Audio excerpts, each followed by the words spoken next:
One Wednesday morning in October of 2019, Tara Richardson gave her 5-year-old daughter Brielle a kiss on the forehead and then sent her out the front door of their house. Brielle's curly hair blew in the wind as she ran down the steps, and her oversized big girl backpack she'd insisted on buying bounced from shoulder to shoulder. Tara watched from the stoop as her daughter made her way to the bus stop in front of their house and then turned and waved goodbye to her mom with a big smile on her face. One of Tara's favorite things about her daughter was her enthusiasm for learning. Every morning, Brielle always jumped out of bed excited for the day ahead. Sometimes she was even up before Tara and her husband. They'd walk into the kitchen to find Brielle waiting, already dressed for school. Just a month ago, Brielle was even given a special award in her kindergarten class for upholding their school's motto, being responsible, respectful, and resourceful. However, last week, Brielle actually had to miss school while she recovered from a nasty cold, and it drove the little girl crazy. Tara thought about how glad she was that Brielle could go back to class now. Tara craned her neck and spotted the school bus a few blocks away. She gave Brielle one last wave and then walked inside and shut the door behind her. Her husband John had already dropped their other kids, Tommy and Sarah, off at preschool, which gave Tara just enough time to get herself ready for her busy day ahead. Tara was a psychiatrist in Wichita, Kansas, and had recently transitioned to working as a traveling therapist. Instead of working in one place, she spent her days traveling to different children's psychiatric hospitals and senior care facilities. Tara had just turned around to head upstairs to change when she heard somebody pounding on their front door. And so Tara rushed forward, worried something had happened to her daughter. She threw open the door and actually found Brielle standing there, crying and out of breath. Tara knelt in front of her daughter and asked what was going on, but Brielle could barely speak through sobs and full-body tremors. Tara quickly identified that her daughter, for whatever reason, was having a panic attack.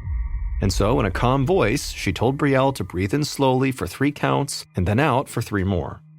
And as Brielle's breathing began to even out, Tara ushered her inside and then ran to the kitchen for a glass of water. When she returned, water in hand, Brielle was sitting on the carpet next to the front door. Tara peeked out the window and saw the school bus idling outside.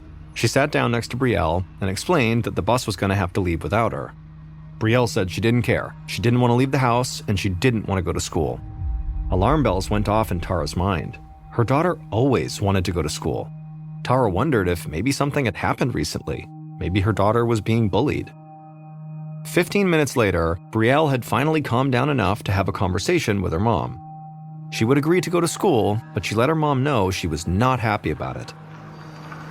By the time Tara pulled up to Brielle's school, the first bell had already rung, and so Tara knew her daughter would be marked late. Tara watched her daughter grudgingly make her way to the front door of the school. The usual lightness in her step was gone.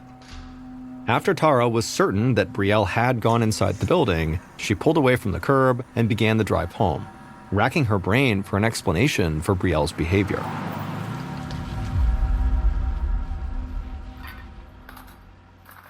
That evening, Tara set the table and called her family to the dining room for dinner. The day had been hectic, to say the least.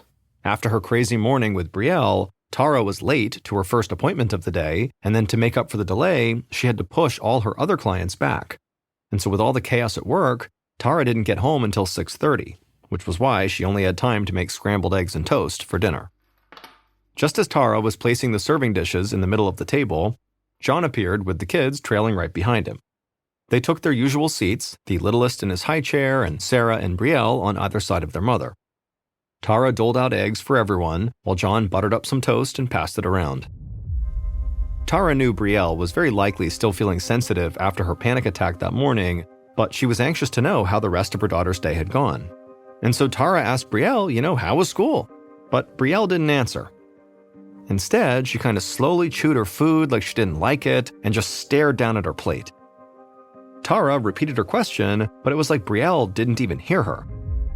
Tara reached out to her daughter, trying to get her attention, but as she did, Brielle burst into tears. Tara watched as Brielle quickly became hysterical and started sobbing so hard she couldn't even chew her food. And then before long, she began choking on her eggs, gasping that she couldn't breathe. Tara and John jumped out of their seats and ran to Brielle, trying to get her to swallow the food. Finally, Brielle did calm down long enough to take some sips of water and get the eggs down.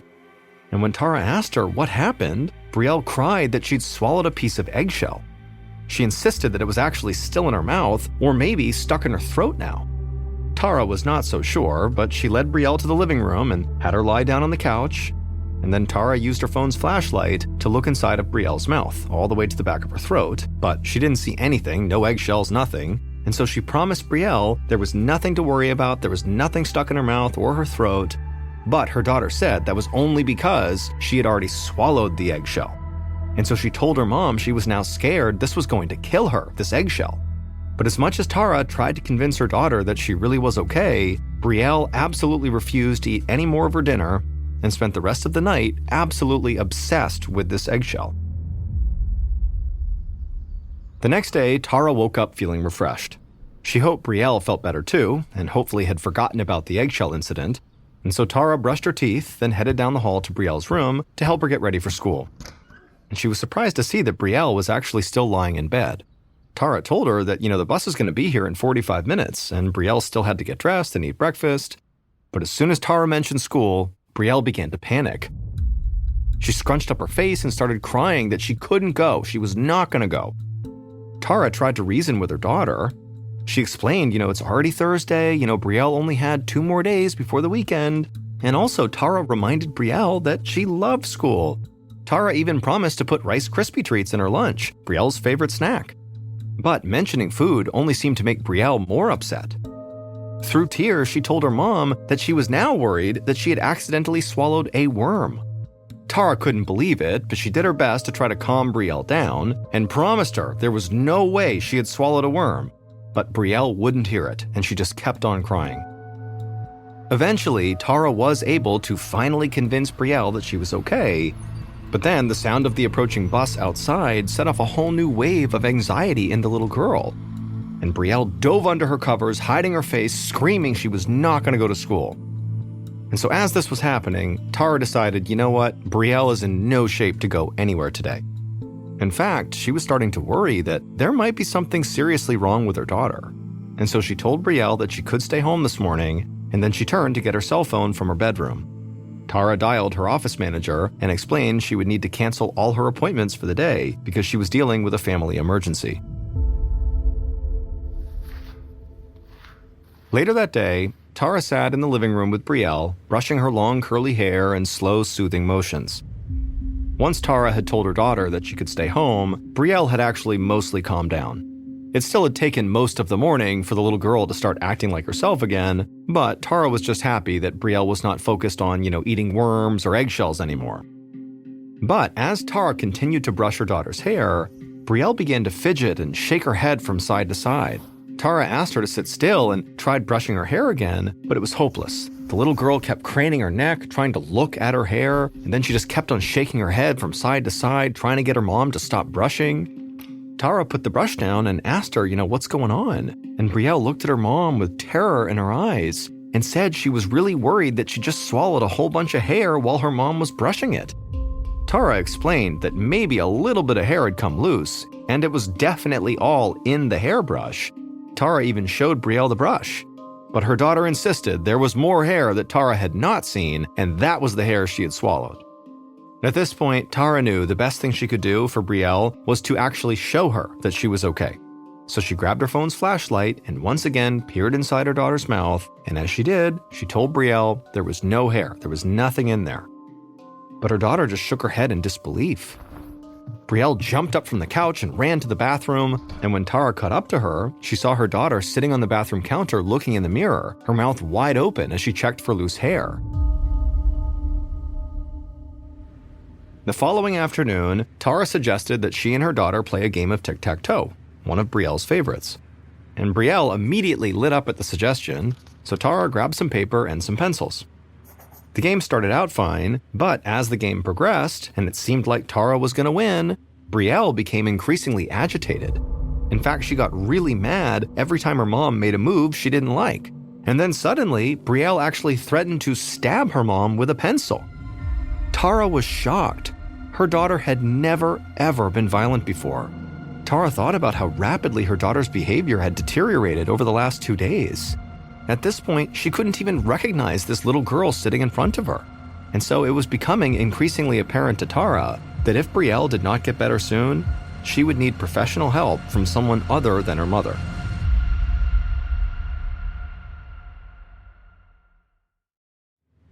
The next evening on Saturday night, Tara was sitting at the kitchen table, and on the table was a peanut butter and jelly sandwich that Tara had left out on purpose.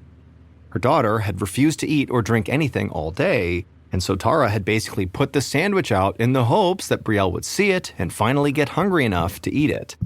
But Brielle just kept walking into the kitchen, looking at the sandwich, clearly seeming interested, but then backing out and walking away. And this had been going on since lunchtime. The girl just kept pacing back and forth between the living room and the kitchen, never stopping to actually eat. It broke Tara's heart to see her daughter acting this way, and so at some point she attempted to distract her daughter by asking her what her friends were doing this weekend, hoping that maybe Brielle would ask to meet up with one of her friends and have a play date. But Brielle did not take the bait and just kind of ignored her mom and just again kept on pacing back and forth between the kitchen and the living room, retracing the exact same steps each time. And also, as she was doing this, Brielle kept repeating the same phrase over and over again. "I'm hungry, but I don't want to die. I'm hungry, but I don't want to die," over and over again as she paced. And then eventually, by that afternoon, as the girl was still pacing, it was like she lost the ability to speak and could only get out fragments of words from this phrase. Tara watched in horror as her 5-year-old regressed to a 2-year-old speaking level. And then eventually, Brielle became so hungry and overwhelmed that she started to cry and then collapsed on the floor in a fit of anger and frustration. At this point, Tara, who was a trained psychiatrist, could see that very likely her daughter was showing classic symptoms of obsessive-compulsive disorder, or OCD for short, which is where a person is plagued by recurring thoughts and can't stop themselves from doing the same thing over and over and over again. But Tara was thinking, this is happening way too rapidly. Tara knew that OCD developed gradually, and whatever was going on with Brielle had basically hit all at once. In just 2 days, Brielle had gone from healthy and happy to starving herself to the point of collapsing on the ground. Although Tara was a doctor herself, she knew she needed more help. A few minutes later, Tara paced around the kitchen, phone to her ear, as she explained what was going on with her daughter to the on-call pediatrician at the local hospital. And after asking Tara dozens of questions, this doctor suggested that Tara follow up with a neurologist. Tara was very familiar with the medical system, being a doctor herself, and knew it could take months for Brielle to get an appointment with a neurologist.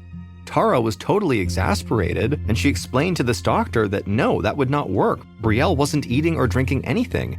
She needed help right now. 40 minutes later, Tara sat in an exam room at the Wichita ER, her hand clasping her daughter's. After what felt like forever, the emergency room physician strolled breezily into Brielle's room. She was younger than Tara expected, maybe in her early 30s, and she was wearing these brightly colored scrubs under her white coat. She introduced herself to Tara as Dr. Sarah Fields, and then she turned to Brielle. In a gentle voice, Dr. Fields asked Brielle what was going on. Tara watched as her daughter fidgeted in the bed and then said she was sick and that she had accidentally eaten a bunch of hair and was going to die. Dr. Fields just nodded and then began to conduct a routine examination of the child. After reviewing Brielle's symptoms and kind of taking some notes for a second, Dr. Fields looked at Tara and told her that she didn't think there was anything seriously wrong with Brielle. From what Dr. Fields could tell, she thought Brielle might have a urinary tract infection. Sometimes UTIs can be linked to behavioral changes like aggression, paranoia, and anxiety, all of which Brielle seemed to be experiencing. Dr. Fields had already called in a prescription for antibiotics. Beyond that, the doctor suggested that Brielle just drink some Gatorade to replenish her fluids. As Tara listened to this doctor, she felt frustration boiling up in her body. She knew Dr. Fields was likely doing her best, but her dismissive attitude was sort of outrageous. She knew that Brielle was struggling mentally, she was violent, had severe OCD, at least it seemed like she did, and she was refusing to eat or drink. All that would not be caused by a simple UTI. And so at that moment, Tara realized she would just have to figure this out herself. After they got home, Tara put Brielle to bed and then went down to the kitchen. She scrolled through her phone until she found her friend Deborah's phone number. The two had been colleagues in medical school, and after graduation, Deborah had gone into pediatrics. Tara composed a long text message explaining what was going on with Brielle and asked if Deborah knew any specialists who might be able to help. The next morning, Brielle and Tara were back at the hospital, but this time to be examined by a pediatric neurologist, Dr. Samuel Edwards, that Deborah had recommended. Miraculously, he was able to squeeze them in for an emergency appointment, and now Tara watched as her daughter paced around the room anxiously. After getting there, Dr. Edwards had decided to test Brielle to determine whether she was suffering from a potentially dangerous condition called encephalitis. Tara was grateful that Dr. Edwards was taking Brielle's symptoms so seriously, but she was terrified at the same time. Encephalitis causes inflammation in the brain and can cause symptoms such as confusion and hallucinations, but it can also be deadly. The sound of the exam room door creaking open pulled Tara out of her anxious thoughts. Dr. Edwards greeted Tara and knelt down next to Brielle. He removed his glasses and calmly asked Brielle if she wouldn't mind sitting down next to her mother. But it was like Brielle didn't hear him. She just stood there swaying back and forth. But Dr. Edwards was unfazed. He just said that was fine. Brielle could stay where she was. Dr. Edwards stood up and turned to Tara, and he explained that the MRI and the other tests they'd done on Brielle showed no signs of encephalitis or any other problem. He said he consulted with his medical team, and nobody was quite sure what to do next, but they did think Brielle was dealing with some sort of psychiatric condition. Dr. Edwards took a seat next to Tara and offered to admit Brielle to the Children's Psychiatric Hospital. Tara stared at the doctor, incredulous. She tried to control the anger she felt coursing through her body as she explained that she was the admitting psychiatrist on call for the Children's Psychiatric Hospital. She had witnessed the onset of Brielle's baffling symptoms herself, and in her experience, psychological issues do not present themselves this quickly and with such force, so this did not seem like a psychological issue. Dr. Edwards listened intently, nodding sympathetically. He looked over at Brielle, who was fidgeting and now sitting on the floor, and then back at Tara. And then the doctor said there was one more thing they could try. He knew of a neuropsychologist in Wichita who studied new and rare diseases. It was a long shot, but he might be able to figure out what was wrong with Brielle. Tara was very skeptical, but at this point, she was willing to try anything. And so after a moment, she thanked Dr. Edwards and asked him to please put her in contact with this physician right away. On Monday morning, Tara sat next to her daughter at the neuropsychologist's office. Brielle squirmed uncomfortably in her chair as the doctor asked Tara a series of questions about Brielle's recent health history. Tara's responses were admittedly curt and to the point. She didn't mean to be rude, but she didn't know how many more doctor's visits her daughter could take before she would have another episode. The last thing Tara wanted was for Brielle to lash out at this physician the way she had at Tara with the pencil. But the doctor, who clearly picked up on the mother's frustration, only had a few more questions. And one of those questions was, has Brielle suffered from a cold recently? Tara thought for a moment and said, yeah. Brielle had a bad cold a couple of weeks ago that had kept her home from school for a few days. At this point, the doctor stopped writing and looked up from his notepad. With an optimistic look on his face, he told Tara he was now almost certain he knew what was wrong with her daughter. The doctor, who again specialized in studying new and rare diseases, explained to Tara that when Brielle had gotten her cold, it almost certainly had triggered an incredibly rare immune response. Instead of trying to get rid of the virus, Brielle's body turned against itself, attacking her brain. This condition is called Pediatric Acute Onset Neuropsychiatric Syndrome, also known as PANS. Tara was shocked. She'd heard of PANS before, but it was so rare she'd never seen a case in real life. In fact, she was specifically trained to be very skeptical of it as a diagnosis. But in Brielle's case, after she thought about it for a minute, she knew it did have to be what they were dealing with. The onset of PANS is sudden and horrifying, and it only affects kids. While the symptoms vary from child to child, the disease is usually marked by anxiety and depression. Like Brielle, some children become violent, develop tics, and can even have hallucinations. Parents whose children have had PANS said their kids became completely different, seemingly overnight, just like what had happened to Brielle. But because PANS is so rare, it can sometimes take months or even years to correctly diagnose it. Tara was incredibly thankful that this doctor had been able to get the right answer in just 5 days. And she was especially grateful because the type of inflammation PANS causes is very hard to find on an MRI, like the one Brielle had gotten. And the disease is so rare, nobody else had thought to look for it. If it wasn't for this doctor's willingness to think outside the box, Tara may never have gotten the right diagnosis, and her daughter's life would have been at risk. Although Brielle was quickly diagnosed, she was not able to get the treatment she needed in Kansas. There was only one doctor in the state who treated PANS, and he couldn't see Brielle right away. Brielle's family ended up finding a specialist in Arizona who prescribed ibuprofen and steroids to treat the inflammation in her brain. And so even though Brielle's treatment began quickly, within a couple of weeks of showing symptoms, it still took 3 months to recover. In the wake of Brielle's battle with PANS, the Richardson family traveled to Topeka, Kansas to lobby the Kansas legislature to provide better care for children with PANS. Thanks to Tara and Brielle, Kansas did pass new PANS legislation in 2022 that provides medical coverage for children affected by this terrifying and rare disease.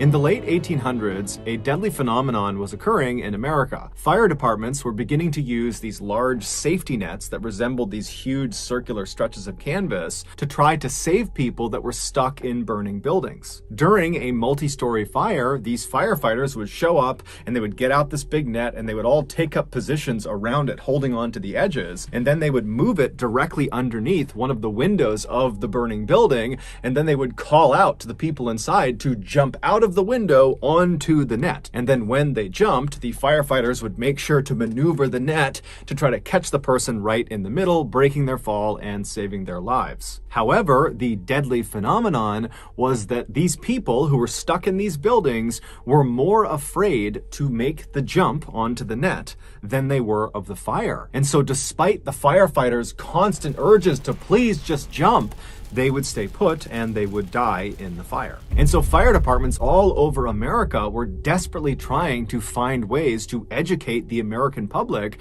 about the relative safety of these nets, that certainly making this jump is a better bet than staying in an actively burning building. But despite their efforts, Americans were still staying put in these buildings and dying unnecessarily. In 1883, which was around the time of this deadly phenomenon, a diving instructor working out of Washington, D.C., named Robert Odlum, heard about this issue, and he thought to himself, if Americans just maybe saw someone make the jump successfully, they wouldn't be afraid anymore. And since Robert was a diving instructor and so was very comfortable jumping from heights, he thought, well, who better to make these demonstrations than me? And so, in collaboration with several Washington, D.C. fire departments, Robert began hosting these demonstrations where he would leap out of multi-story buildings onto the safety net. And very quickly, these demonstrations began attracting very big crowds, but not because they wanted the education of the event.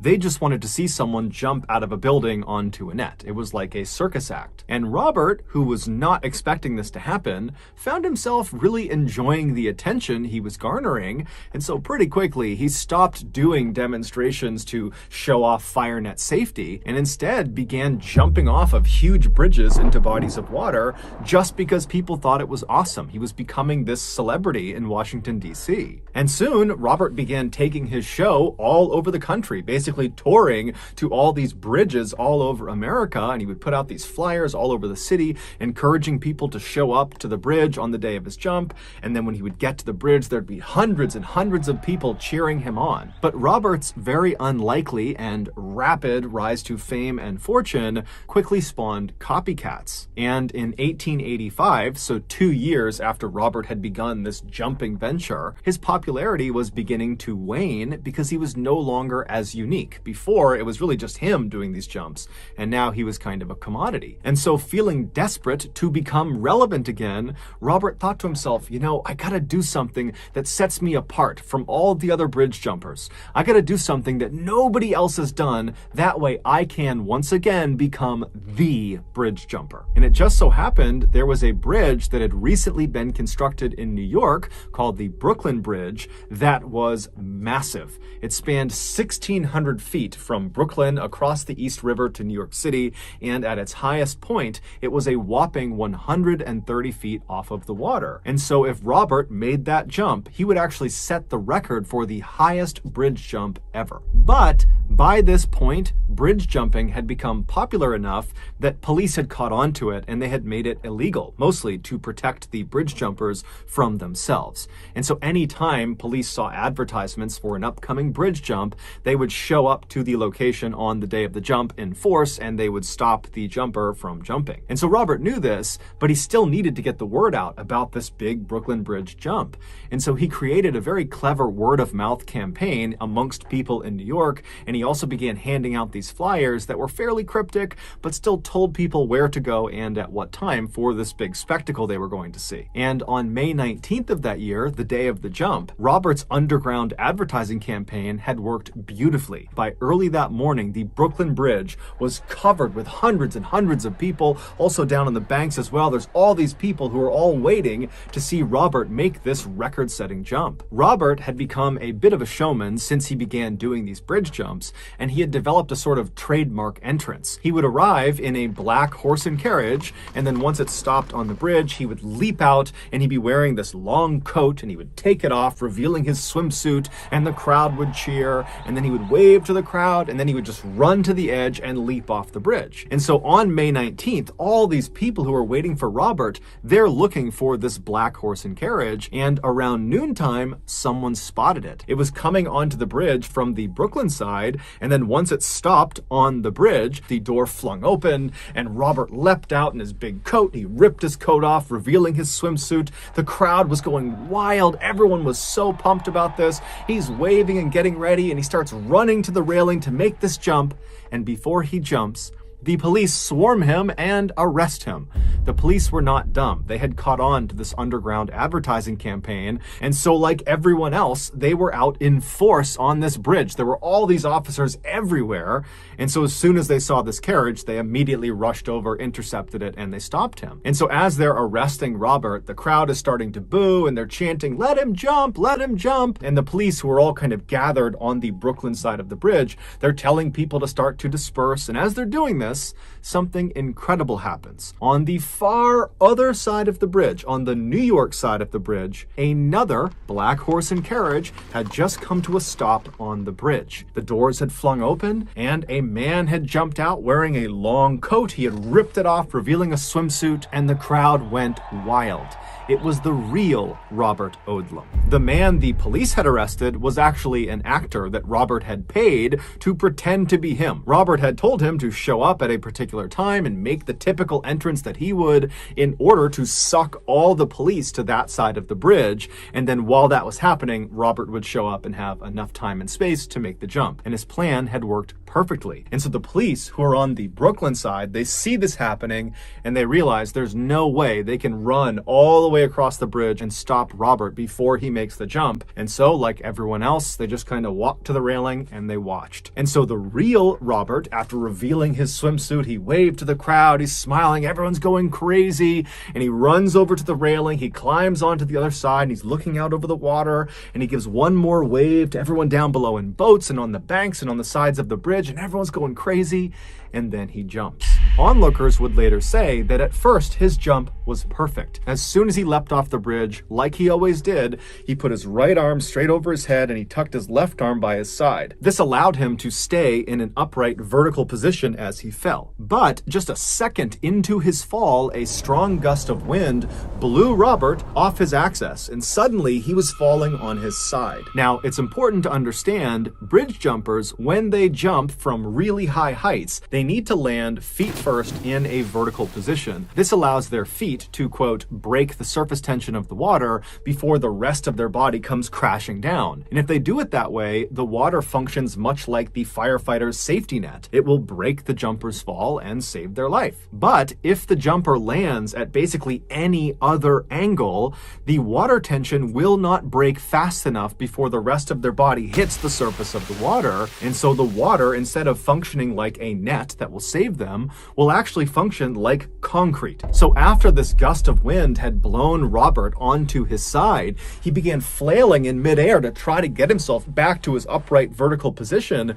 but he couldn't do it in time, and so he slammed into the water directly on his right side. And when the crowd saw this, they figured something was wrong, but they didn't really know, and so everyone just kind of gasped and waited to see what would happen next. And they're looking, and then finally Robert emerges from the deep, except he's face down and he's motionless. And so some of Robert's friends who were on a boat below, they leapt into the water, they swam over to Robert, they pulled him back to the boat, they got him up on the deck, and when they looked at him, he looked awful. There was blood coming out of his mouth, he was barely conscious, and he would just say to them, "Did I make a good jump?" And then he would die. An autopsy would reveal that Robert's impact with the surface of the water had basically obliterated all of his insides. Amongst other things, his liver, his spleen, and both his kidneys had ruptured, and all of the ribs on his right side were broken. A year later, another bridge jumper named Larry Donovan would make the jump off of the Brooklyn Bridge and survive, setting the record for the highest bridge jump at the time. In 1978, 49-year-old Georgy Markov, who was originally from Bulgaria, was living in London and working as a reporter for the British Broadcasting Company, or BBC for short. Georgy had moved to London 6 years earlier, and in the early days of him being in the UK, he would always take a cab or a bus to work. But over the last couple of years, he had taken to walking to work. Not only was it great exercise, but he also just loved the scenery.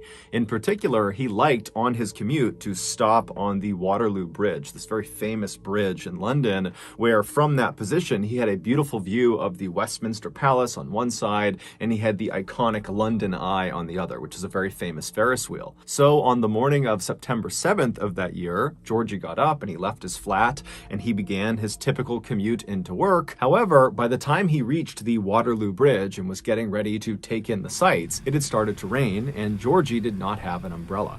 And so instead of sightseeing, he just kept on walking as quickly as he could to try to get to his office before he got completely soaked. But by the time he was just on the other side of the Waterloo Bridge and still had quite a distance to cover to get to work, the skies had completely opened up. And so as much as Georgy wanted to walk, because this was something he really enjoyed, he decided it was not worth it. And so he began looking for a bus stop, and he found one pretty quickly, and he rushed over to it. There was an awning that the commuters could stand underneath, and so he ran underneath this awning, getting out from under the rain, and then he proceeded to wait for the next bus to take him the rest of the way. As he stood there waiting, he suddenly felt a shooting pain in the back of his right thigh, and instinctively, without even knowing what it was, he just reached down and grabbed his leg, but he couldn't feel anything, and then he tried to kind of look around and look down at his leg, but it was just too crowded around him, so he really couldn't do it. And so he's standing there puzzled, still grabbing at his leg, wondering what could have caused this pain, and the only things he could think of were, maybe someone near him had a pen or a pencil out and they accidentally poked him, or maybe it's some sort of bug that bit him, a spider or a bee or something. He didn't know, but there weren't that many scenarios that made sense to him. But before he could spend very much time dwelling on what had caused this, the bus arrived and Georgy turned around, he hopped on board, and by the time the bus pulled up in front of his office building and he had gone through the doors of the BBC, Georgy had effectively forgotten about this pain in his leg. But when he got up to his actual desk and sat down on his chair, when the underside of his thigh made contact with his chair, it sent that shooting pain into his leg, and immediately he noticed it. It was almost like he had a splinter stuck in the back of his thigh, and by pressing it down on the seat, it was driving that splinter deeper into his leg. And so Georgy stood up immediately, and he's grabbing at the back of his leg, and he's kind of craning his head to look down at the back of his leg, but he doesn't see anything there. And so he's standing there wondering what he should do. He's got a really busy day ahead of him, and he's thinking, should I maybe go to the bathroom and see what this is?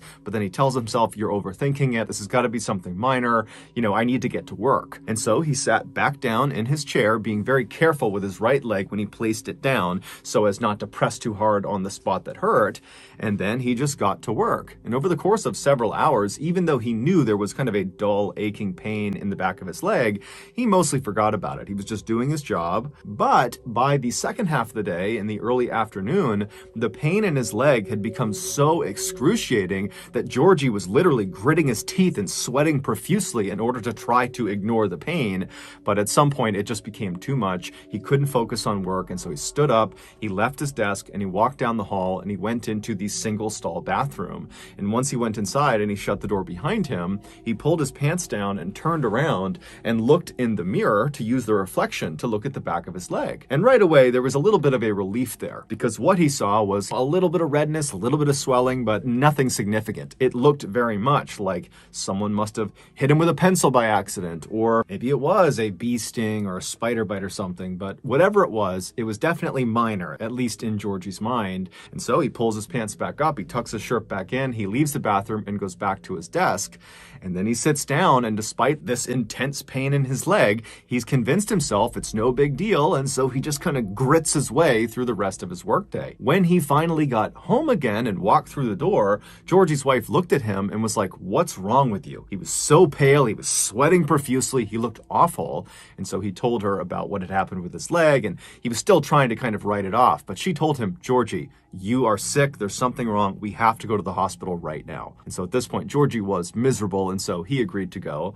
And so the pair, they made their way over to the emergency room at the hospital. They go inside, and a doctor pulled Georgie into an exam room and said, "Okay, tell me what's going on. Why are you here?" And Georgie would explain how in his morning commute, he had stopped at this bus stop and then felt this shooting pain. And then he told the doctor, "I'm pretty convinced this is someone who might have accidentally jabbed me with a pen or a pencil, or it's a bug bite, a spider bite. I don't know what it is, but I'm convinced it's something minor." And so the doctor, he hears this, and he asks Georgie to stand up, pull his pants down so the doctor can get a look at the site. And so Georgie does. He gets up, he drops his pants, and then as the doctor bends down and begins looking at the back of his thigh, Georgie kind of turns around and looks down, and he's shocked at what he sees. Even though he does not have a full view of the back of his leg, it's obvious that the swelling and redness on the back of his leg has grown exponentially. It looks totally horrible. And so after a couple of minutes of the doctor looking at the back of his leg, the doctor stands up and looks puzzled and tells Georgie, "Hold on a minute, I need somebody else to get a look at this." And so the doctor goes out into the main hall, he comes back with another doctor, and that doctor comes over, he bends down, and he looks at the back of Georgie's leg as well. And after the two of them kind of talk to each other and they're looking at the back of his leg, they stand up and they walk around and they're facing Georgie now, and they say, "Okay, this is going to sound totally weird, but when you were at the bus stop, before you felt the pain in your leg, was anyone around you holding a snake or a reptile?" I know that sounds crazy, but the mark on the back of your leg looks exactly like a venomous bite. So Georgie's like, "No, I didn't see anyone with snakes or reptiles. There was nothing out of the ordinary about what was happening around me when I felt this pain in my leg. We were all just standing there, and then I felt it in my leg. That was it." And so the doctors would tell Georgie that, they didn't really know what was going on with his leg. And so the best thing to do here is just to admit him to the hospital and monitor him and, try to run some tests on him and try to make him comfortable. And so that night, Georgie was admitted to the hospital. He was set up in his own hospital room. And right away, the nurses and doctors began administering different combinations of medicines and treatments to try to lower the swelling and the pain in his leg. But it just seemed like nothing was working. And so all night, his condition seemed to get worse, not better. And then the next day, when he woke up, his leg was much, much worse. It was extremely swollen. It almost looked like a balloon that had been completely filled. It was very red. And Georgie himself was also beginning to lose touch with reality. He had become convinced that someone had tried to kill him, and that was why he was so sick. And this delusion of his got so extreme that he was afraid of his doctors and nurses. And so it became a big challenge trying to help him because he was effectively fighting them off. By the next day, Georgie's condition overall had become critical. He was very clearly on the brink of death, and his mind was effectively gone. But the doctors and the nurses really had no idea what was going on with him, and so there was nothing they could do to help him. And then on the last day he was in the hospital, the third day, Georgie would die. His body just shut down. Given the strangeness of Georgie's death, his body was sent for an autopsy to try to figure out what had caused that leg pain, because that seemed to be the trigger that ultimately killed him. And sure enough, during the autopsy, the coroner made a surprising discovery. Buried in the back of his right leg, right underneath the site that was where he felt the pain, was this little piece of metal. It was so small, the coroner actually almost didn't see it. But when he did see it, he put it under the microscope, and what he saw was this obviously man-made metallic disc that had these two small reservoirs drilled into it. And so they sent this disc off for further testing, and what they discovered was there was ricin residue inside of those two reservoirs. Ricin is an extremely powerful poison. It is more lethal than cyanide, and it has no antidote. And the symptoms of ricin poisoning often look like the symptoms of other diseases or illnesses, and so it's very difficult to diagnose. And so as a result of these factors, ricin is a very popular poison for assassinations. And the belief is that that is exactly what happened to Georgie. He was assassinated. But to this day, we don't actually know who assassinated him. However, the running theory is that Georgie, who was a reporter for the BBC, he covered politics, and he often spoke very critically about the Soviet Union. And so this theory goes that the Soviet Union's intelligence agency, known as the KGB, they assassinated Georgie for what he was writing about. Adding credence to this theory, a former KGB officer named Oleg Kaligan, who was exiled to the United States in 1991, he claimed that he oversaw the assassination program that targeted Georgy Markov. He said what they did is they put this little tiny disc, that metal disc with the ricin inside of it, they put that at the tip of an umbrella, and they made sure the disc itself was fairly sharp. And then the KGB assassin with this umbrella simply followed Georgie on his typical morning commute, and then when he stopped at that bus stop, the assassin jabbed him in the back of the leg and then faded into the crowd. According to Oleg, those little metallic discs that had the ricin inside of them, they were actually covered with a thin layer of wax, and only when this disc had been placed inside of the target's body would their body heat melt that wax layer off, exposing the poison, and then their target would die several days later, as Georgie did. However, Oleg's story, despite being as compelling as it was, didn't have any hard proof to back it up. And so to this day, there has been no one officially charged with Georgy Markov's murder. In 2006, 73-year-old Sherman Sizemore was the definition of a man's man. He had spent the bulk of his adult life doing one of the most dangerous jobs in the world, mining for coal in West Virginia. And while he was a coal miner, he apparently had lost track of the amount of times he had nearly been killed from mine shaft collapse and gas leaks. Later on in life, after his kids had all grown up, he had retired from coal mining and become an ordained Baptist minister, and despite his harrowing backstory and burly, intimidating appearance, he was known to be incredibly gentle and very calming to his parishioners. He was also known to be an incredibly devoted grandfather, to the point where if there was a chance to spend time with his grandkids, he would basically throw all of his responsibilities out the window to do that. But in January of that year, something changed in Sherman. He went from being this pillar in the community to being a deranged, paranoid lunatic. It all started on the afternoon of January 19th. Sherman and his wife Ruby were sitting in their home alone on the couch, just kind of doing their own things, when suddenly, out of the blue, Sherman just starts screaming as if he sees something in front of him that's terrifying him, and his scream startled Ruby so that she started screaming, and so she looks at her husband, and he's still just looking straight out ahead. He's terrified of something in front of him, and so Ruby looks from him to where he's looking, and there's nothing there. And so she turns back to her husband and she's like, "What's going on? What are you screaming for? What are you so scared of?" But Sherman wasn't able to speak. After he stopped screaming, he just continued to look straight out as if whatever had terrified him had him in this trance where he couldn't look away. And so his eyes are wide, his mouth is open, his face is going white, he's starting to sweat, and Ruby's starting to panic. She has no idea what's happening with him. And so eventually she just holds on to him and says, "Come back to me, come back to me." And Sherman at some point would. He kind of broke out of his trance. And he looked at his wife and he just says, "You can't leave me or they'll kill me." Ruby has never seen behavior like this in her husband ever. This is a completely different person she's interacting with.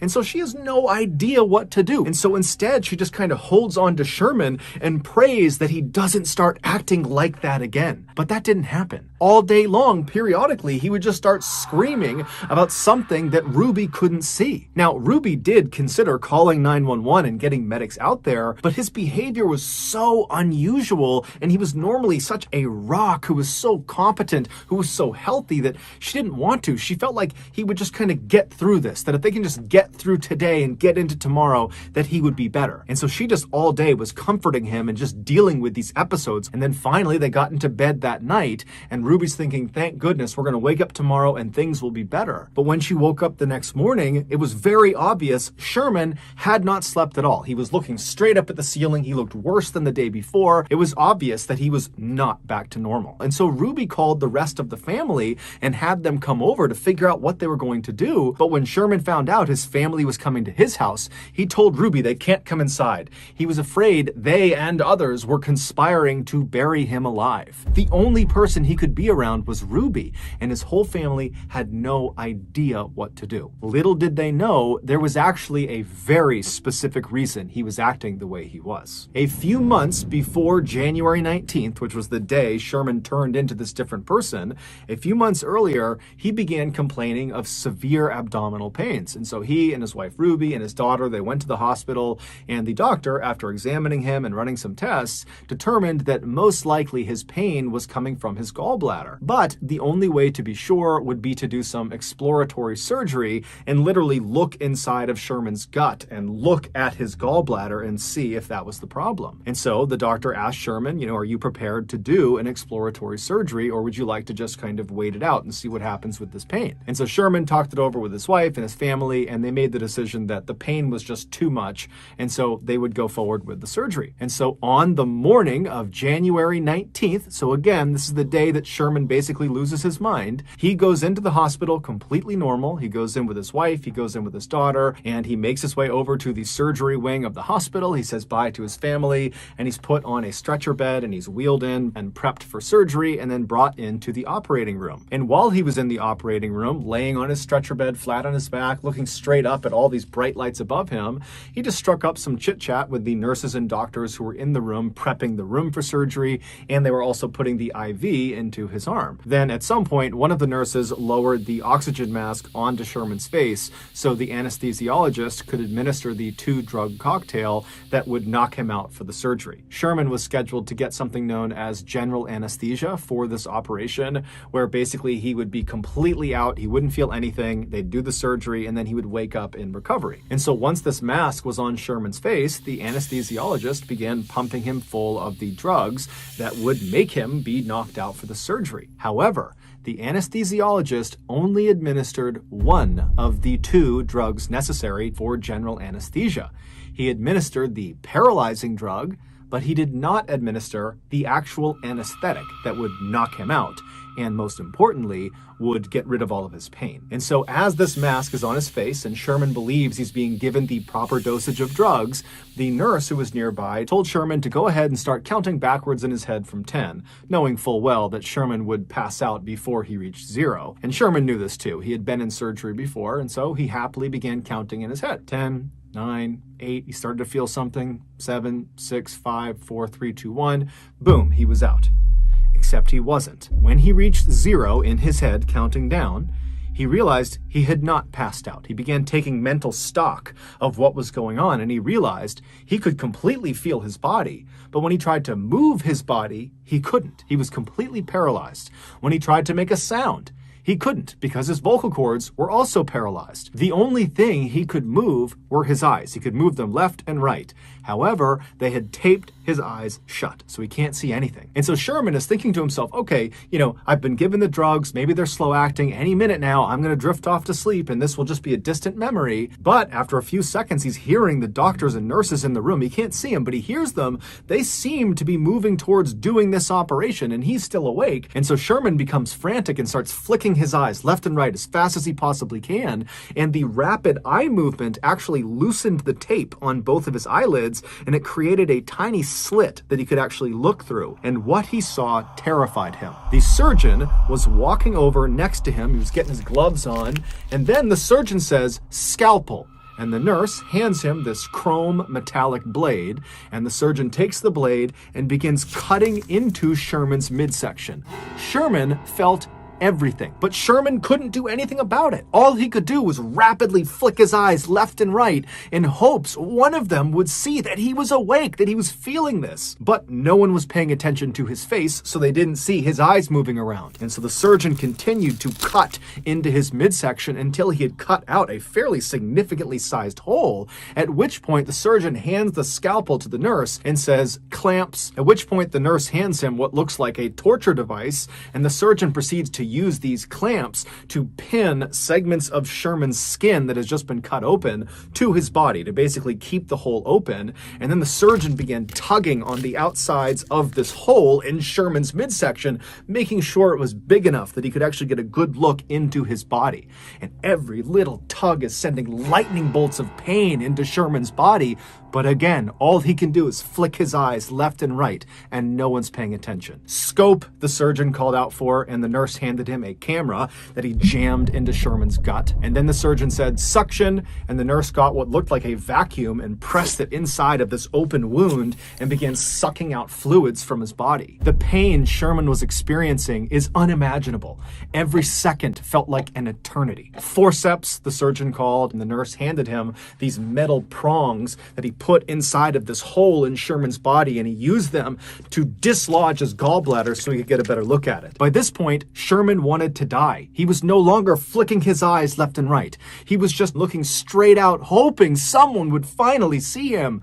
And someone did. One of the nurses standing next to the surgeon looked up at Sherman's face and saw Sherman looking back, terrified at the nurse, at which point the nurse yelled out, "Stop, he's awake, he's awake!" And the surgeon practically faints, and he looks over at the anesthesiologist and he calls him, "Get over here and fix this." And so the anesthesiologist comes running over from the side of the room. He gets up next to Sherman and begins pumping him full of painkillers. And as he's doing this, he has this moment of clarity. He remembers he didn't give him the anesthetic. And so as these new painkillers that have just been introduced begin to take their effect, Sherman's eyes go from being terrified to glazed over, and he does pass off to sleep. And so now he's out and he can't feel anything. But now the anesthesiologist and the medical team realize they have a very big problem. This patient just experienced 16 minutes of surgery and felt all of it. And at the end of it, when he wakes up, he's going to remember it, and he's probably going to file a lawsuit against the hospital. And so a decision was made. It's unclear if the anesthesiologist acted alone or if the entire team was in on this, but regardless, the anesthesiologist administered an additional drug after giving all these painkillers. This additional drug was called midazolam, but it's better known as the amnesia drug. And like its nickname implies, anyone who gets it will forget what has just happened to them. And so the idea was, by giving him this amnesia drug, he won't remember the trauma he had suffered through during the surgery, and so wouldn't file a lawsuit. And so after he was given this drug, the medical team, they went back to doing the surgery, they completed it, and they got him back out to recovery. And then when Sherman woke up in recovery, he did not remember what had happened to him inside of the operating room, at least not consciously. Those horrible 16 minutes had been implanted on Sherman's subconscious. Basically, his body recognized that he had experienced extreme trauma. However, the amnesia drug wiped away the memory of how he received that trauma. So there's this big disconnect in his memory. And so when Sherman came to in the recovery room, he immediately sensed something was horribly, horribly wrong. He was scared, he was anxious, he had this incredible sense of dread, but he had no memory to tie these feelings to. And so as Sherman is sitting in recovery, he must have tried to kind of hide the way he was feeling because he didn't even remotely understand it. He had been completely happy and normal going into the surgery, and now a couple of hours later, he's a complete mess. And so he leaves the hospital that day on January 19th.